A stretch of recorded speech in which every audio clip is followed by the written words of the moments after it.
Been Done by Ian Harrington for Ancient Philosophy, Fall 2012. Introduction. Challenge of the course. Show that ancient philosophy is relevant in today's world. Problem. Ancient texts are ridiculously difficult to understand. Solution. Invent a time machine and use it to question the ancient philosophers directly. This, of course, has the problem of being cliché since it was done in a movie, but then again, hasn't everything already been done? Ooh, there we go. Been done. We've all had that dreaded feeling that nothing new or original can ever be said, done, or thought. That looming, overbearing dismay of working so hard on what you're sure is a new, unique statement just to discover that you aren't only not the first person to say or think of this, but that the person who has before you has not only done it, but done it better. This happens in philosophy constantly, because ideas are easier to create and form than are objects. We've all thought of a jetpack, but no one has made a working one. Yes, I was wrong. But there's something to be said for an idea that forms in your head completely independent of outside stimuli, and yet once you start to look into it, once you start to do research, or God forbid, once you publish, you find that someone else has thought it up, and not only that, but they've thought of things related to it that haven't even crossed your mind, and they've also pointed out problems with the idea that not only completely destroyed your formulation of it, but that also completely escaped your grasp. This has to do with the genesis of ideas and epistemology on the whole. Let's use something I already established in this, for starters. I mean a time machine. Look at the idea of time travel, something that has been in popular science fiction for years now. So I go on and fly in a time machine, the DeLorean from Back to the Future nonetheless. My plan is to use the time machine to go back and talk to historical figures in order to get a good grade on my schoolwork. Who else has done this? Why, Bill and Ted, of course. You may have heard of them. They went on a most excellent adventure. Well, Bill and Ted's Excellent Adventure came out back in 1989, shortly after Back to the Future. It was a dumbed-down time travel movie in contrast to Back to the Future, which, while fairly basic in plot, still had some really smart jokes and intricate details that weren't present in Bill and Ted. So, Bill and Ted is just a stupid version of Back to the Future? No, not at all. It's a stupid version of Doctor Who. I say stupid because the idiots didn't have the sense to make the machine bigger on the inside than it was on the outside. But Doctor Who isn't all that original.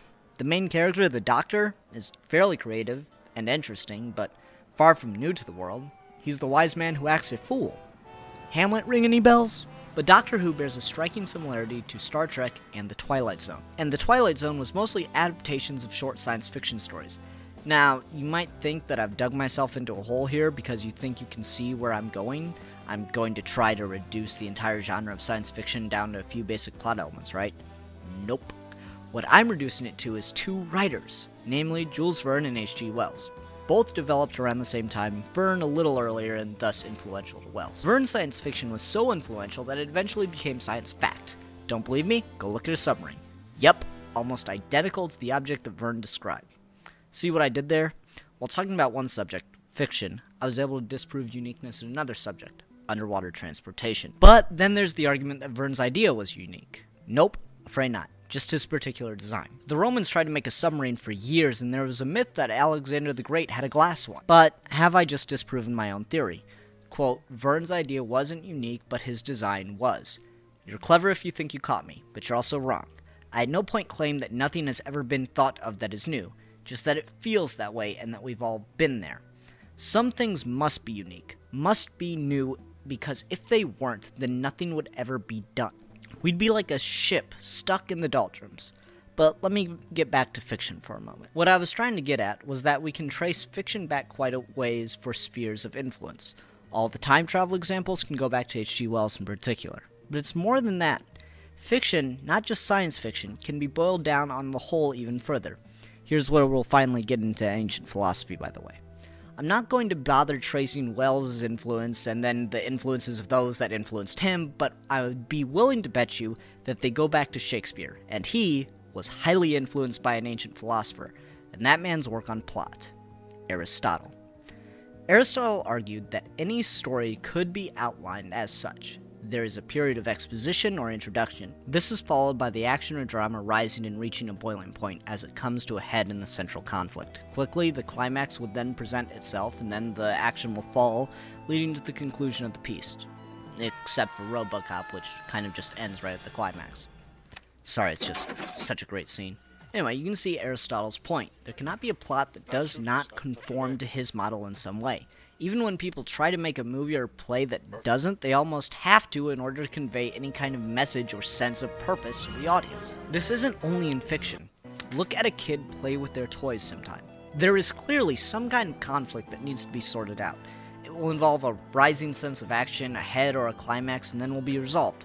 Sometimes resolved will just mean put back in the toy chest.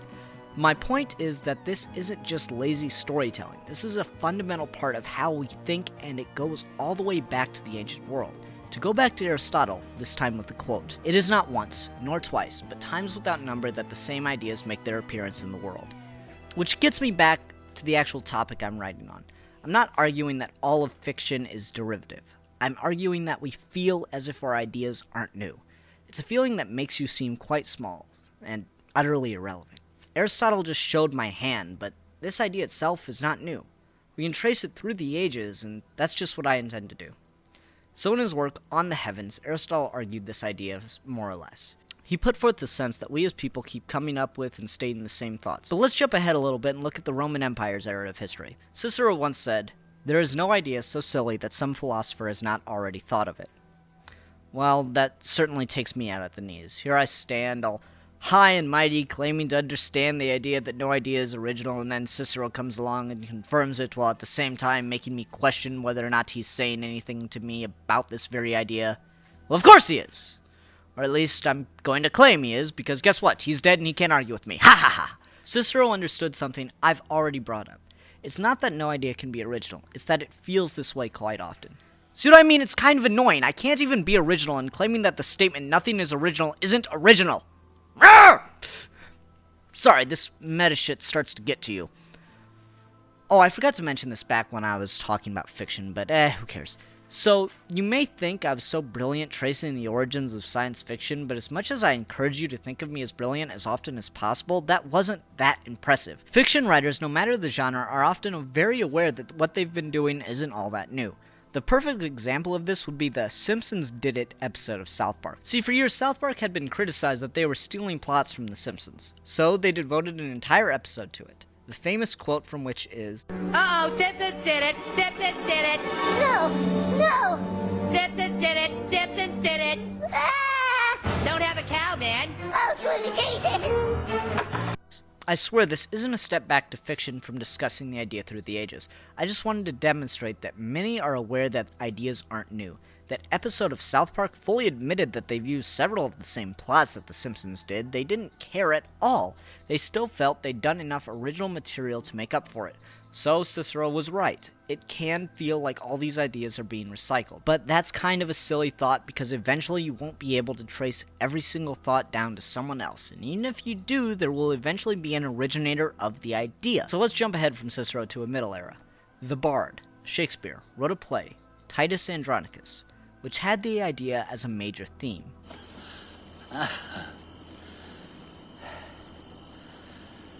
Why I have not another tear to shed.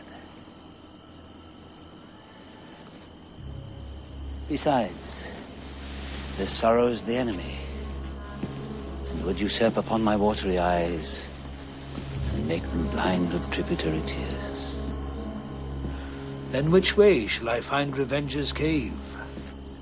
For these two heads do seem to speak to me, and threat me I shall never come to bliss, till all these mischiefs be returned again, even in their throats that have committed them.